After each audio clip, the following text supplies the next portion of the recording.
because these Whatever lyrics. you're going to play, just tell me and I'll play it. Well, I think that's more correct, but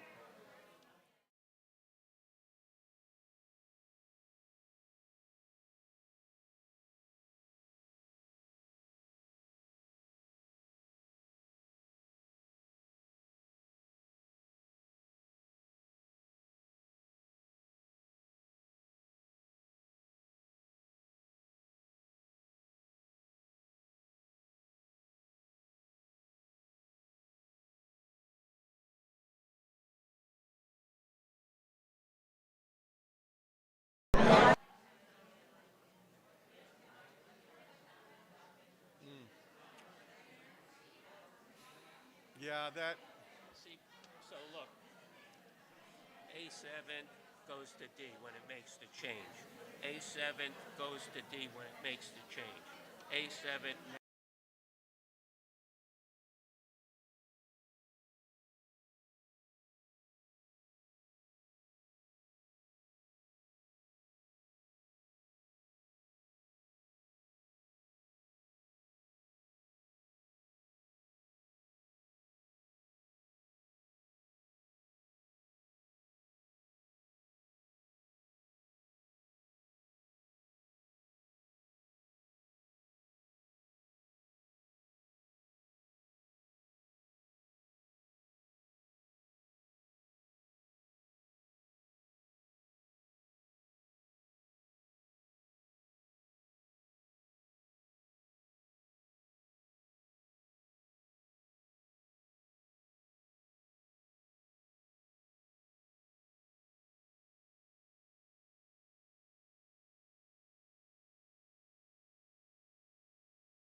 I'm not on. I have the whole scale of them. So what I was telling Jake here or something, one of these days, for a spiritual practice, we'll do a chakra meditation with all of them because I have each one of them so it's a scale. Welcome to Unity Spiritual Center, Georgetown. We are so happy that you are here today, and we so appreciate your energy.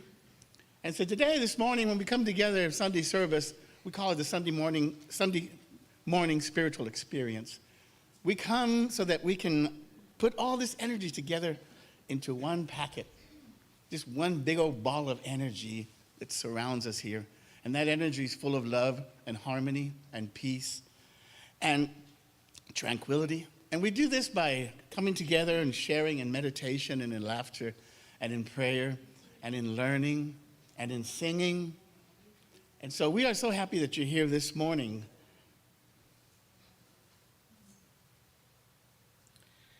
Unity is a positive path for spiritual living. We offer a unique approach to spirituality. We are love-based and all-inclusive. We embrace an open heart and an open mind.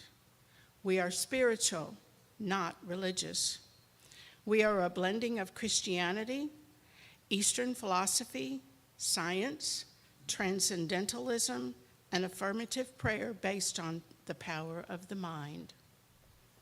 We offer spiritual teachings that provide for abundant and meaningful living so that you can further your journey and your spiritual unfoldment. As an interspiritual community and divine love in expression, we draw from and honor all paths to spirit. We have no dogma or creed, though we do have 5 principles that formulate our philosophy. Our fundamental belief is oneness. Our fundamental practice is living in the present moment.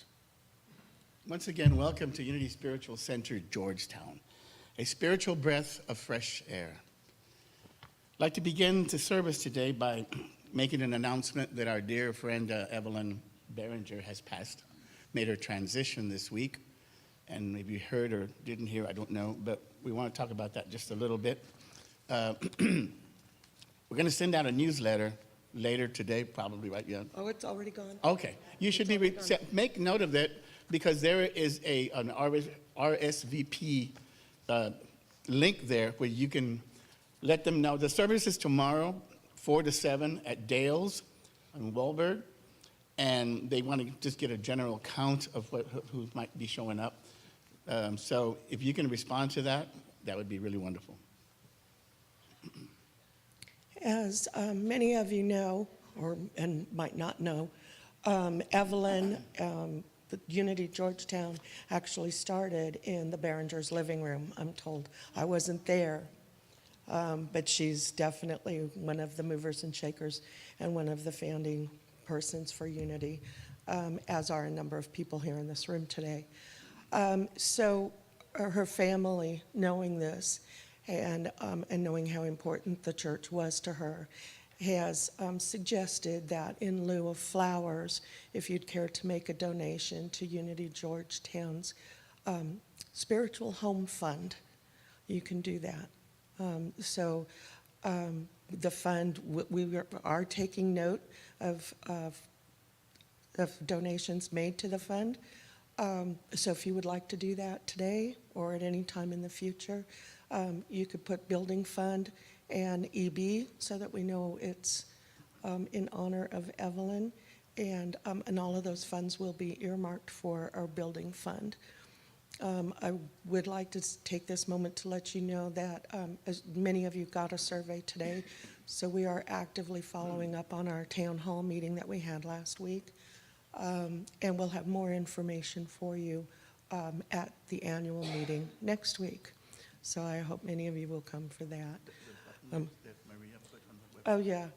Maria did add a donation fund, on the online donations. You can choose where you want it to go, like when Dan's doing a concert and whatever. So there is now a spiritual home fund on the donation page. So if you want to give specifically, it's called Spiritual Home Fund. They didn't just want building fund. So it's for our spiritual home. Okay, so thank you very much, and I hope you will be able to come out tomorrow and help us celebrate Evelyn's life. There's the information again. And Maria did send out a blast this morning, so if you would RSVP to that, that would be great. Thank you.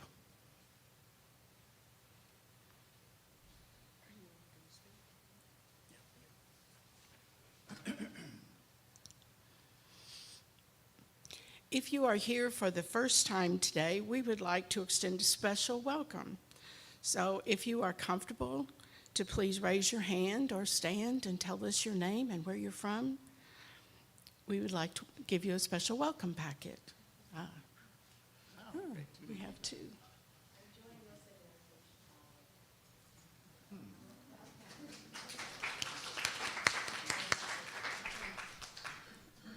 Don Volpe, I'm from Sun City.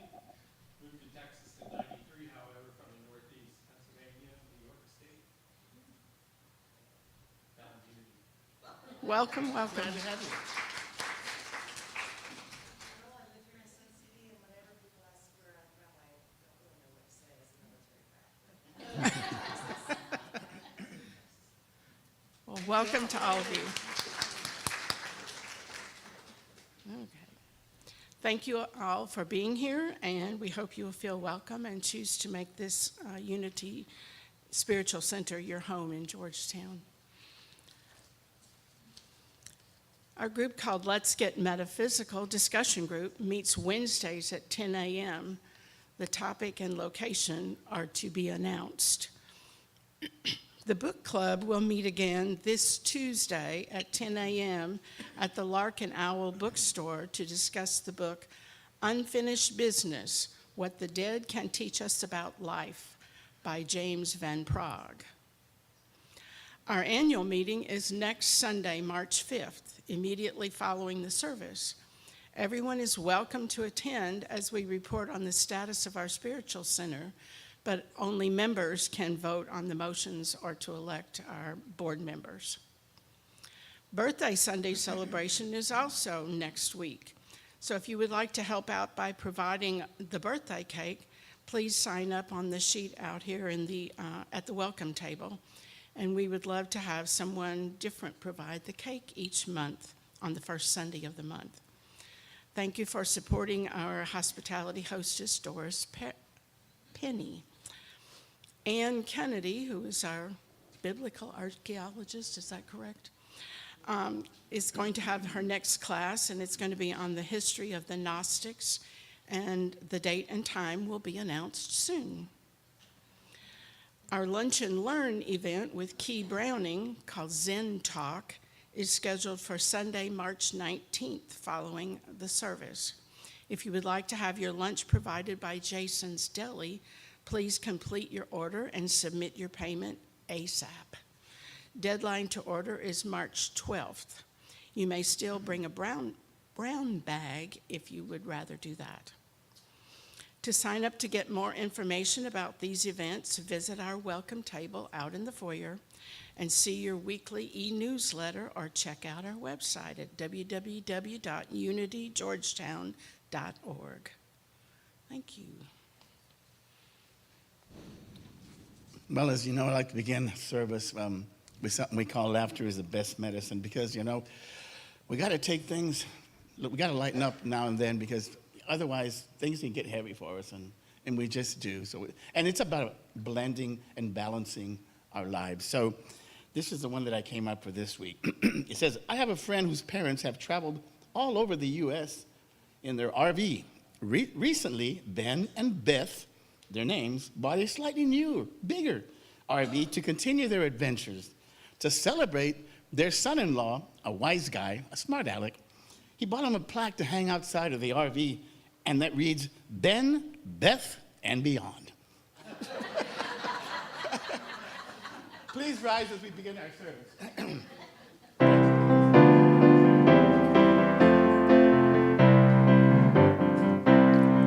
I'm in the right place at the right time. I'm just where I'm supposed to be. I'm in the right place at the right time.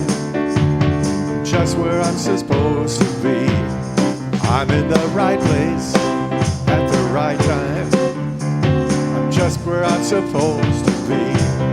I'm in the right place at the right time. Just where I'm supposed to be. Oh, my soul is welcome here. Oh, my soul is welcome here. I am getting the message loud and clear.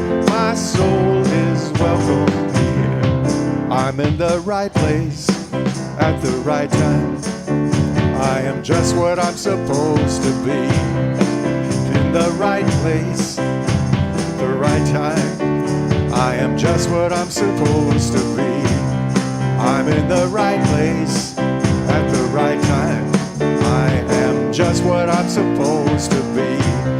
I'm in the right place at the right time.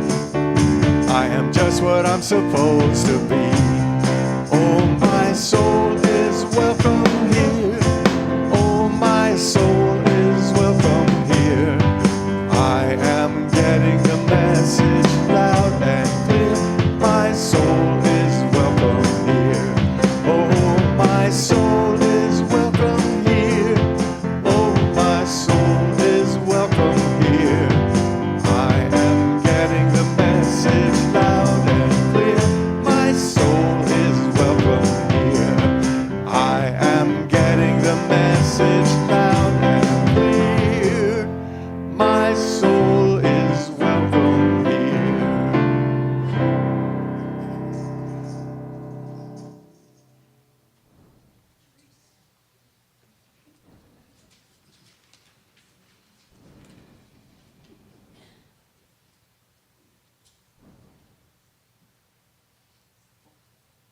We're doing things a little differently from now on. We don't have any children here right now, but if we did, this is the time they would be leaving to go out to Sunday school with their teachers. So wherever they are, we send them love, and we hope to see them soon.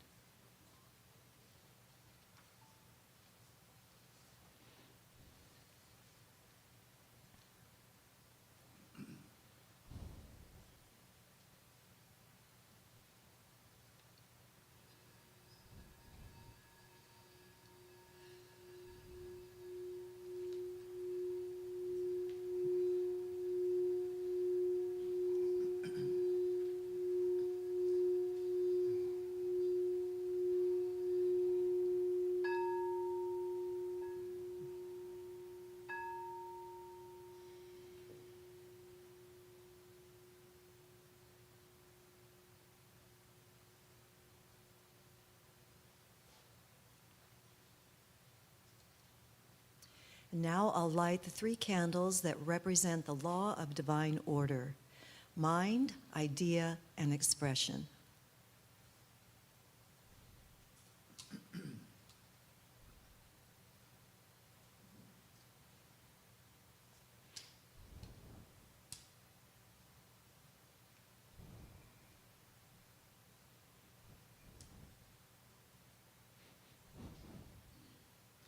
Divine mind is the place where all that is has its origin, the source of infinite possibility.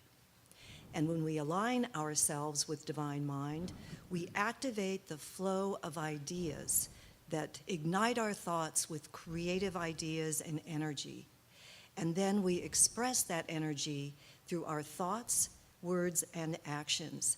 And in that way, we become co-creators with God. And now we have another song.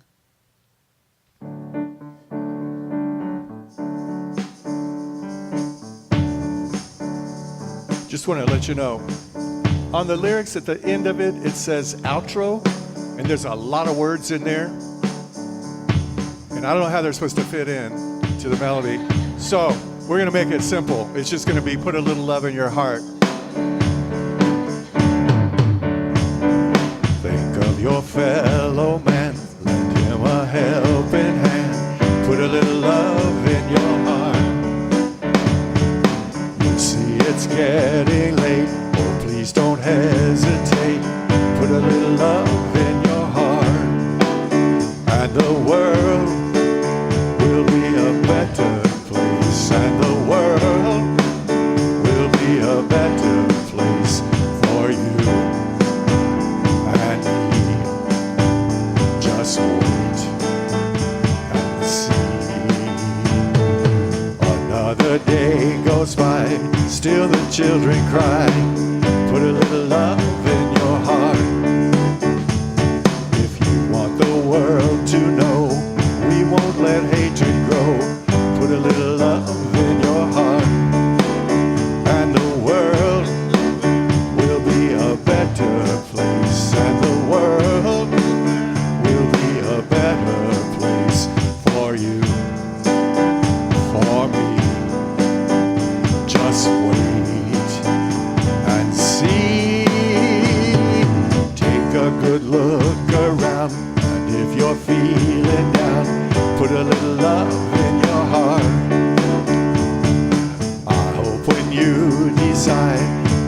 ways will be your guide. Put a little love in your heart, and the world will be a better place, and the world will be a better place for you and me. Just wait and see. Put a little love in your heart. Put a little love in your heart. Put a little love in your heart. Put a little love in your heart.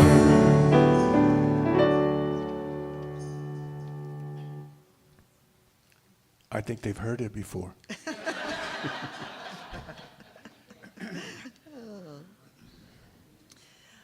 And now will you join me in affirming our prayer of intention? Living Spirit opens our minds, opens our hearts, touches us all deeply with love, and sends us out as agents. Agents of love, agents of peace, agents of justice. Amen. And now we affirm our unity statement of being. There is only one presence and one power active in the universe and in my life, God, the good omnipotence. And our vision and mission statements. Centered in God, we co-create a world of love, peace, and abundance. We are a thriving spiritual community, inspiring and empowering individual and global transformation as exemplified by the life and teachings of Jesus.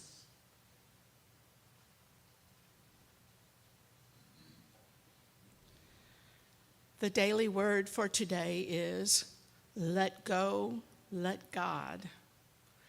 Holding on to what no longer serves me because it is familiar and I've grown accustomed to it may stall my growth. I evolve much more quickly when I trust my guidance and release old patterns and behaviors. In my heart, I know that when I move away from a dysfunctional relationship, a negative attitude, or unhealthy way of living, I move towards something greater: peace, safety, harmony, freedom, and fulfillment. I let go of anxiety or fear and open myself to happiness and security. I breathe in freedom.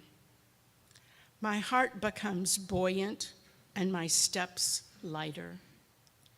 I set my intention today to release anything I have been fearful of, letting go so that I can confidently move forward, open to infinite good.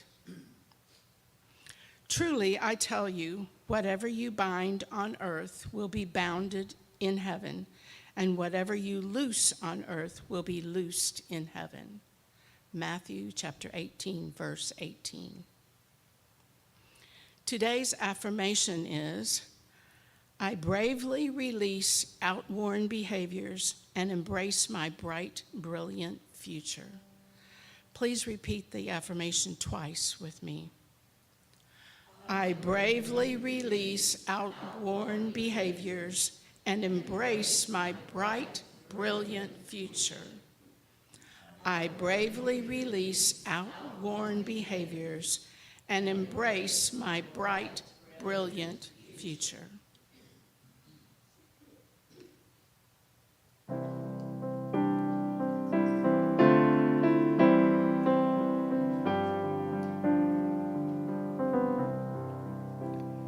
When I pray, I feel my heart go deeper, my heart go deeper into my God.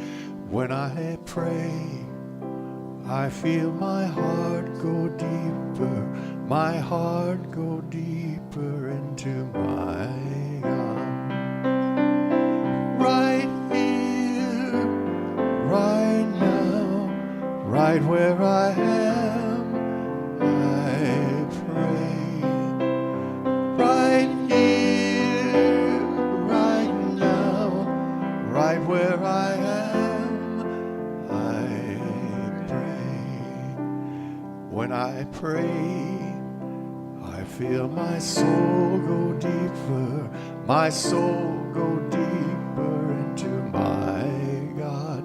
When I pray, I feel my soul go deeper, my soul go deeper into my God. Right here, right now, right where I am, I pray. Right here, right now, right where I am, I pray. When I pray, I feel my love go deeper, my love go deeper into my God. When I pray, I feel my love go deeper, my love go deeper into my God. Right here, right now, right where I am, I pray. Right here, right now, right where I am, I pray. When I pray, I feel my heart go deeper, my heart go deeper into my God.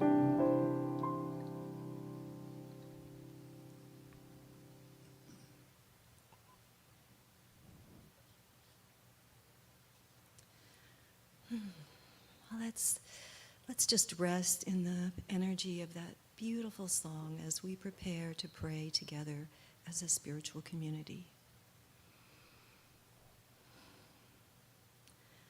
And now we focus our attention on the deepest center of our being.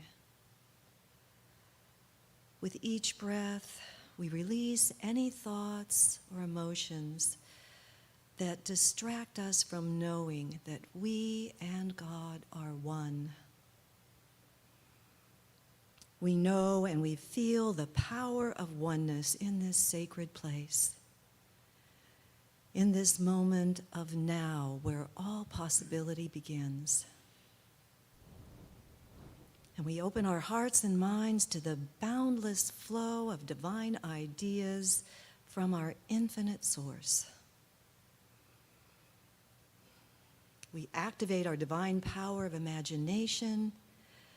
We conceive creative new ideas for the future of our spiritual community and form our ideas into words and plans that manifest our dreams and goals into reality. Divine wisdom, will, and order light our path going forward. And now we bring into our sacred circle of possibility any person or situation that you're holding in prayer today by speaking them aloud now or simply by holding them silently in your heart.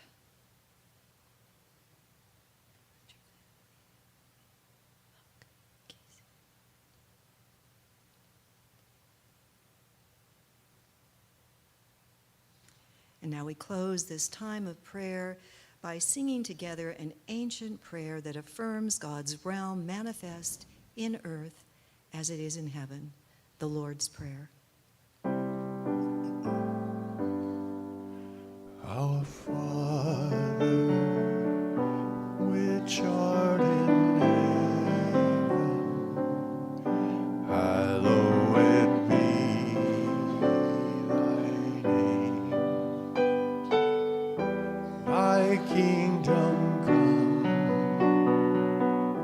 thy will be done in earth as it is in heaven.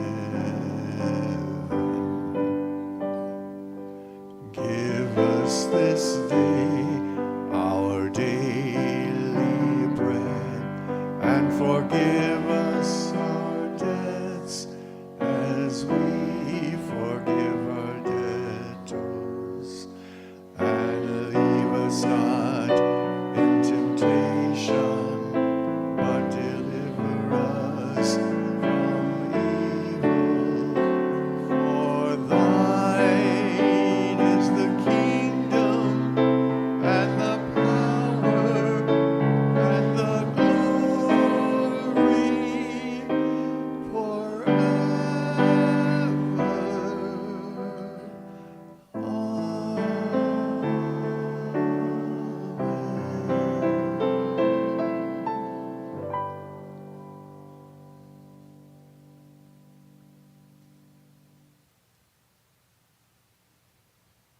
I wish you could all be up here and hear that sound washing over you. I feel like I'm in a beautiful cathedral with a vaulted ceiling and it's just wonderful. Mm. And it's even better because you're not hearing me singing. So our spiritual practice today is just one word: pause. And it's one of those simple but not always easy practices that really can transform our lives if we practice them. I know many of us already begin our days with prayer and meditation practice, but then when we get out into the busy messiness of our daily lives, it can get hard to remember to stay centered in God. And I have a story that I think illustrates that perfectly. A few years ago, a friend and I were on our way to a 3-day weekend retreat at a beautiful retreat center on the California coast. She was driving, and we were having a very elevated conversation about our spiritual journey. And then all of a sudden, a truck in the next lane moved over without signaling, and she had to swerve to avoid being hit. Well, let me tell you, the spiritual talk went right out the window. And she let out a blue streak of expletives at that truck driver that would have made a longshoreman blush. We fell right off that mountaintop. So we all know that as spiritual beings having a human experience, we just sometimes fall into the habit of reacting from our ego instead of responding from our divine nature.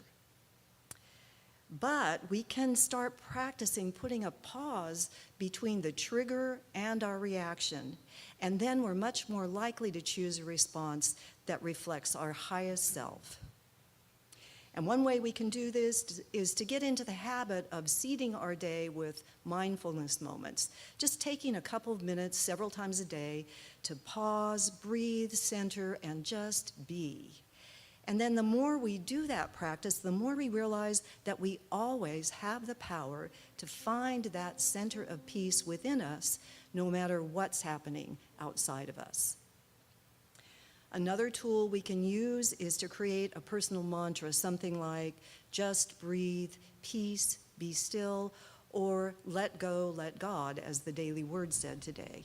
Anything that reminds us to stay centered when we're facing a difficult situation or challenge. Now, I know I do this before I call a certain family member who knows where all my buttons are and just how hard she can push them.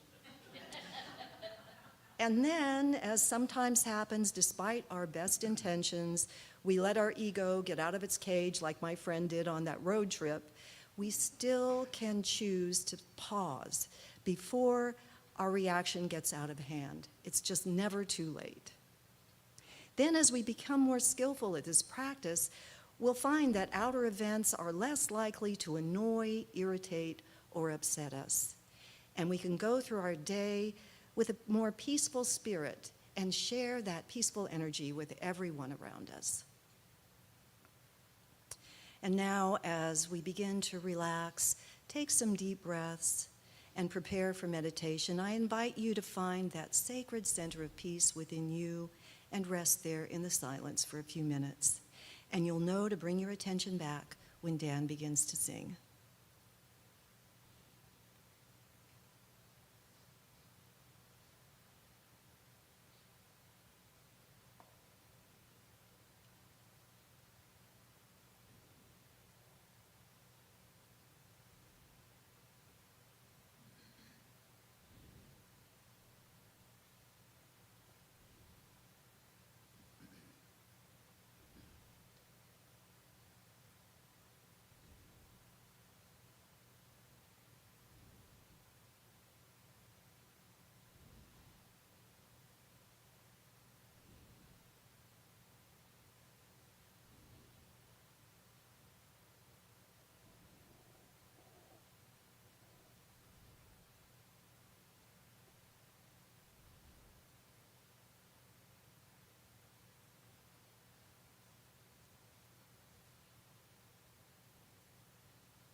You are the hands, you are the voice of spirit on earth. And who you are and all you do is a blessing to the world.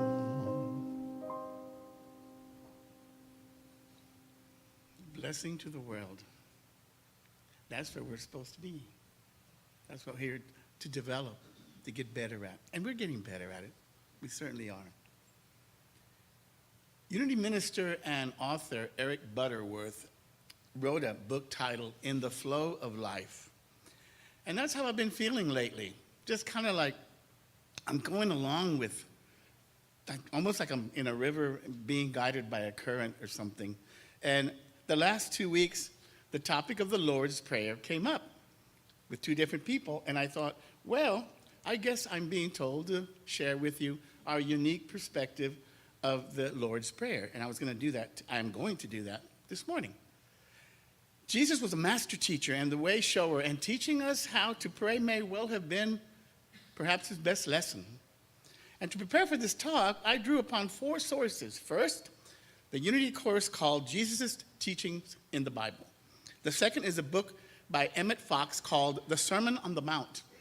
The third is a book about the Sermon on the Mount by according to Vedanta, by Swami Prabhavananda. Ooh, try to say that one 3 times. And fourth, by Unity classic book, Your Hope of Glory, by Elizabeth Sand Turner. Emmett Fox points out, the great prayer is a compact formula for the development of the soul, and it is a complete system of theology and metaphysics. Perhaps you never thought of it that way. It appears in 2 of the Gospels, Luke and Matthew. And the version found in Matthew is the most popular one, the one we use most often. And historically, scholars believe that it was written about 80 CE, Common Era, what they call now. Used to be AD, now it's CE, Common Era, or about 50 years after Jesus. And he points out, the first thing to say about the prayer is that it is set up in 7 clauses. There is that magical number 7 that we've talked about before.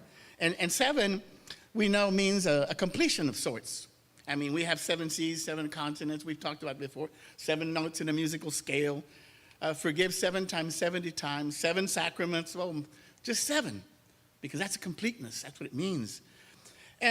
But in practical use, though, the Lord's Prayer has an 8th clause, which says, for thine is the kingdom and the glory and the power. But scholars, that was added later. For example, the King James Matthew has it, but the King James Luke does not. So it was kind of added along the way. So Emmett Fox notes, the 7 clauses are put together with the utmost care, in perfect order and sequence, and they contain everything that is necessary for the nourishment of the soul. There is your wholeness. There is your completeness. So before we start, just let me make one note that the instructions, when Jesus was asked this, he did not say use these exact words. He said, in this manner pray ye. And why is that important? Because it kind of establishes a prayer as a method, as a format that addresses different points that we need to cover. That's what the layout is. And that was one of our questions in the SDS for becoming an LUT. Anyway, let's begin with the first clause, our Father. Fox says, this simple statement in itself constitutes a definite and complete system of theology. Oliver Wendell Holmes wrote, my religion is summed up in the first 2 words of the Lord's Prayer. Let's see what these 2 gentlemen are talking about. First, the clause establishes a relationship between God and man, something like a parent and a child, metaphorically speaking. That brings up the second point of the first clause, which is that it establishes a relationship among all mankind. The clause reads, our Father. Not mine, not yours, our, everyone's. It affirms that we are all equal in the eyes of God. Jesus exemplified this. He did not distinguish between Jews, Gentiles, men, women, Romans, Samaritans. It didn't matter. We were all one to him. And I keep saying it, it's got to be about everybody. Whatever explanation you offer me about this topic that we call God had better include everybody or something is wrong with it, plain and simple. Plain and simple. So the first clause establishes our oneness as foundational. Second clause, which art in heaven. Now, you've heard of the term separation language. We're trying to get away from that. And so normally you say, our Father, who art in, well, it's not who, it's which. Because a who is like, it totally has that vibration of it's someone somewhere. So that was just besides the point. Which art in heaven. This clause establishes the nature of God. God as source is not physical, not a being. It is God's nature to be in heaven, that is to say, in the realm of divine mind, as Therese explained in our 3 candles. In that's where God dwells, if you will. God is pure principle, and we say in unity, it is pure beingness, as Meister Eckhart would have said. This represents the transcendent aspect of God and of ourselves in the image and likeness. So it is here in infinite mind and eternal mind that our Father, the source of all being, dwells. And although there is no specific reference to idea, this too is included because that's a natural progression from mind to idea. And the second idea is what we call the I am, the Christ, the archetypal idea. And the idea contains all ideas.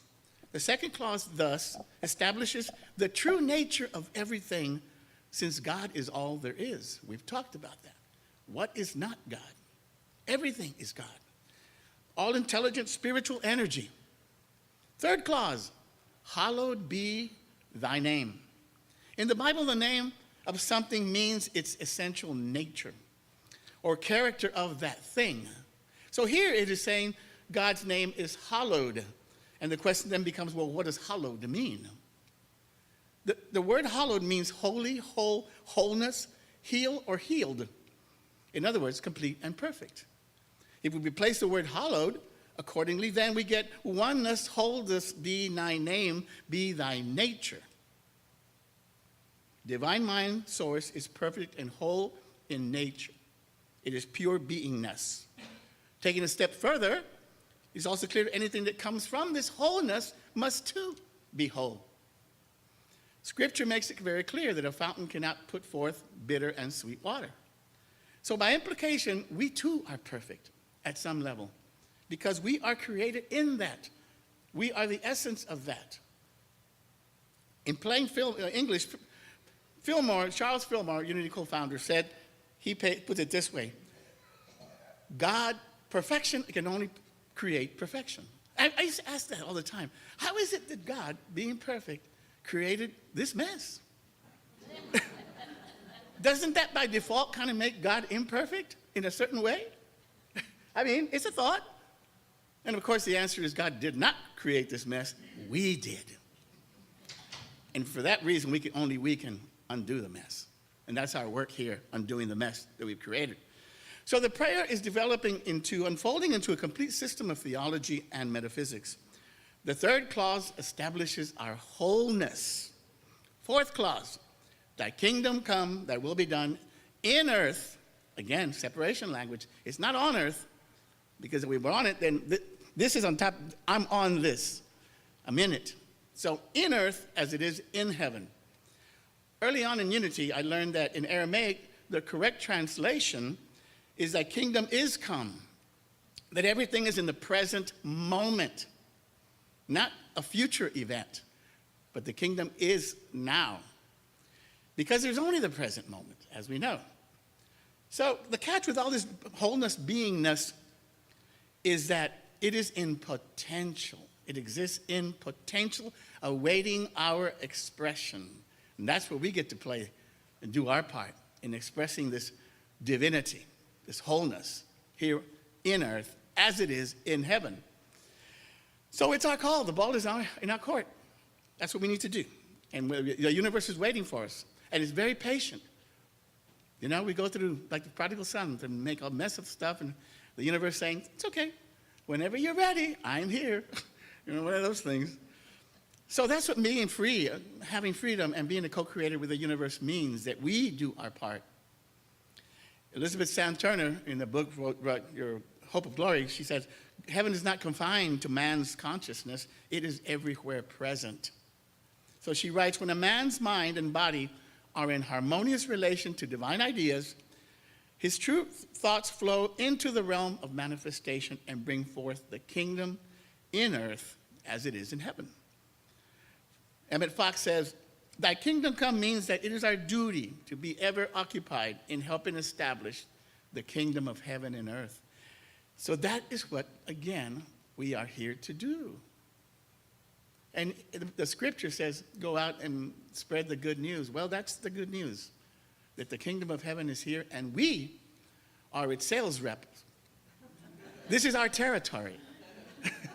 Something like that. So is it possible to align our physicalness with the spiritualness? Not only is it possible, it is our duty to do so. I mean, this goes back to Genesis. When everything was complete, everything was done. And I always used to think, like, why do we talk about heaven on earth or heaven in earth? And that's why. Because that's our duty to do so. So here we go. The fourth clause established unity's affirmative prayer and method as already done in the mind of God, awaiting our expression. Fifth clause, give us this day our daily bread. And the unity course regarding the Lord's Prayer says, because we are the children of a loving Father, metaphor again, we are entitled to expect Source will give us all that we need. And we say all the time about he feeds even the birds of the field, and everything's covered. So by bread, we're not talking physically like bread or food. There's more to it. It says food, clothing, shelter, means of travel, books, and so on. Above all, we require freedom. And these things are all included under the heading of bread. Maybe it's a translation, but sometimes, give us this day. It sounds like a petition, but that's okay. What we really need to do is to claim it. That's our job, claim it, just like our inheritance, to claim it. So we bought into the idea of limitation, and there is none. Another interesting thing about this part is that the reason for the bread symbol or metaphor is that nobody can assimilate food for you. That's the thing to be gotten from that point. Your spiritual journey is a personal journey that you must take. Nobody else can take it for you any more than anybody else can eat for you. It doesn't matter if you're starving and somebody else is eating. That is of no value to you. You must take the journey. And that's why salvation and unity is not about salvation, because that's an external thing. It's about transformation. It's about changing you so you can see how things are. So the kingdom of heaven is within. The fifth clause establishes our divine inheritance. The sixth clause, forgive us our trespasses as we forgive those who trespass against us. Oof. The book refers to this as the turning point of the prayer. Because here before we've been talking about the nature of God, the nature of man, the relationship of God to man as brothers, the abundance of the universe, and the concept that we are whole and complete. Now we get to the part where if everything's good, what's going on? Well, righteous judgment. It says that we live. The answer lies in the clause that it is through forgiveness that we can create the solution to this problem. Sin, as you know, we call error perception. And I like when I read this, it said, sin, this belief in separation, that is sin. The belief in separation. And it is the fall from grace. And I said, oh, that's interesting perspective. Sin is our error belief is the fall from grace. It is us in our judgments. I saw a video of Neil Donald Walsh, and he says, the moment you stop seeing yourself and God as separate, all things will change. That is an interesting point. So forgiveness we have heard, is for the forgiver. So it is in forgiving that we are set free. We are set free. Clause 7, lead us not into temptation, but deliver us all from evil. Now, this is an interesting one, because Emmett Fox says, this clause has probably caused more difficulty than any other part of the prayer. Why would God lead us into temptation? What a strange thing to say. But there's more to it, because God's not a micromanager. And I came across this writing by Reverend Ed Townley. He's a Unity author, and he writes this thing called Interpret This. And so he talks about this phrase, and he says, the Aramaic phrase is, don't let us remain in temptation. And the word for temptation means unripeness. I said, oh. So once again, it's getting out of this unripe state of being that we're in. Because for God, the impetus, the flow is always for betterment. So the prayer is for our unripeness. So in summary, the 7 clauses of the prayer's format is this. 1, the first one establishes oneness as foundational. The second one establishes the true nature of everything as spirit. The third clause establishes wholeness. The fourth clause establishes affirmative prayer. The fifth establishes divine inheritance. The sixth establishes the key to being free, forgiveness. And the seventh reminds us, as we keep moving forward, keep unfolding, leave the past, our error thinking, behind. And of course, the eighth is, for thine is the kingdom and the glory, and the power and the glory. And can I have a little music, just a little bit? So I want to take a few moments to reflect all this. This is a lot of stuff, but it's interesting. Take a few moments to reflect upon the words of this powerful prayer and the lesson for today. I want to invite you to a short little journey. If you're comfortable, close your eyes. It's a little journey back to a different place and a different time. Using our power of imagination, I invite you to travel back with me over 2,000 years to Judea, during time of the Master Jesus who walked the earth. It's not far away. In a sense, it's really right here and right now. It is late in the afternoon. The sun has just set. After a long day of following Jesus, spreading the message of love, forgiveness, and healing, the sky is beautifully painted in yellow, orange, red, white, blue streaks everywhere. I'm sure you can see it. Someone has started a campfire, and the wood crackles from the sound of the fire. Picture yourself seated at the circle among the disciples and other friends. You find yourself staring at the fire. You smell the burning wood. You feel the evening breeze. Be right here in this moment, as if you were right there in that place with Jesus. You gaze around the circle, and just as you make eye contact with the Master, listen. Someone says, Rabbi, teach us to pray. شمت بابا برنا روحات قدشا خالها آمين آوند وشميانة قداش شماخ تيثي ملكوثات نهوي صبيانات أي كنا دوش ميا آقرع أولان لحما سلقان ديومانا وشغلان حوبين وحطاهين أي كنا دعاب حنان شوقا حياوي لا تعلم نسيونا ألا قصا بيشا مبطل إلى في ملكوثة حيلا وعشنا رباب فشيطان وشمية وعرب شمت بابا برنا وحفظ شرعان آمين آمين.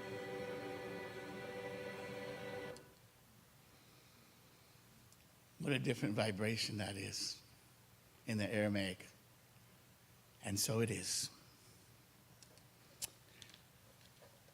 Now comes a time in our service when we offer our tithes and our gifts to the spiritual community. We take our tithes and our offerings in our hands, and together we say, divine love through me blesses and multiplies all that I have, all that I give, and all that I receive. I give in love, and I trust God.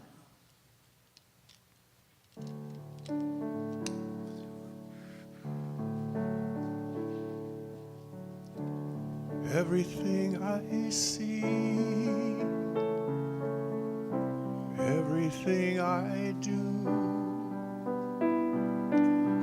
is blessed by your hand, God. I give it back to you. Everything I give, every thought that's true, is magnify your hand, God. I'll give it back to you.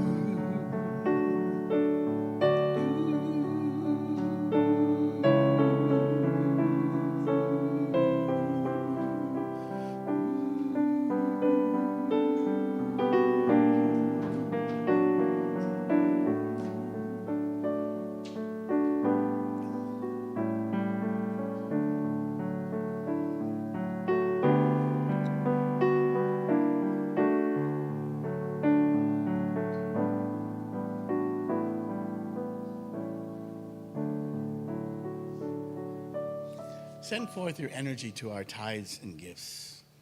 And together we say, we bless and dedicate these tithes and offerings as an expression of divine love, and we release them to manifest that love in our community and in our world. So this is a time when we normally would bring the children back and they tell us all about what they did and what they learned. And we like to bless them, whether they're here or not. So let's bless the children today. We love you, we bless you, we appreciate you, and we behold the Christ you are. Once again, final announcements. Therese is our chaplain for today. If you need any prayer, please see Therese right after the service. Don't forget you're going to be receiving a notice about Evelyn's service tomorrow, 4 o'clock. At Dale's. If you could please respond, that way the family has a better idea how many people they can expect. And that concludes today's service. I'm so glad that you're here. Let's rise and end with our peace song.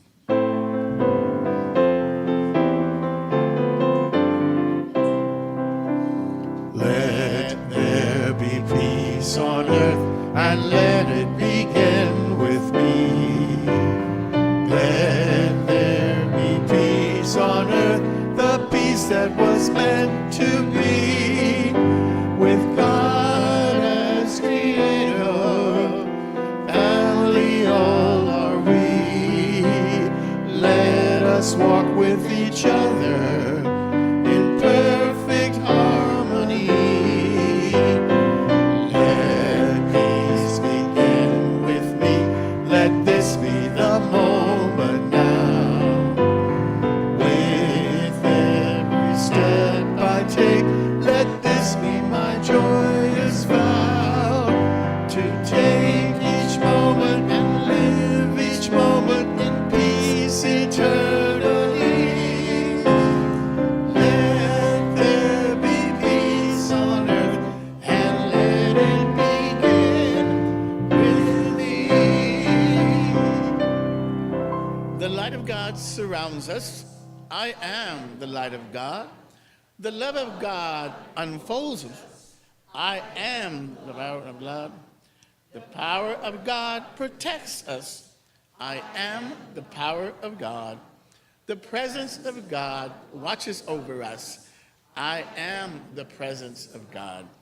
Wherever we are, God is, I am, and all is well. Have a blessed, blessed week.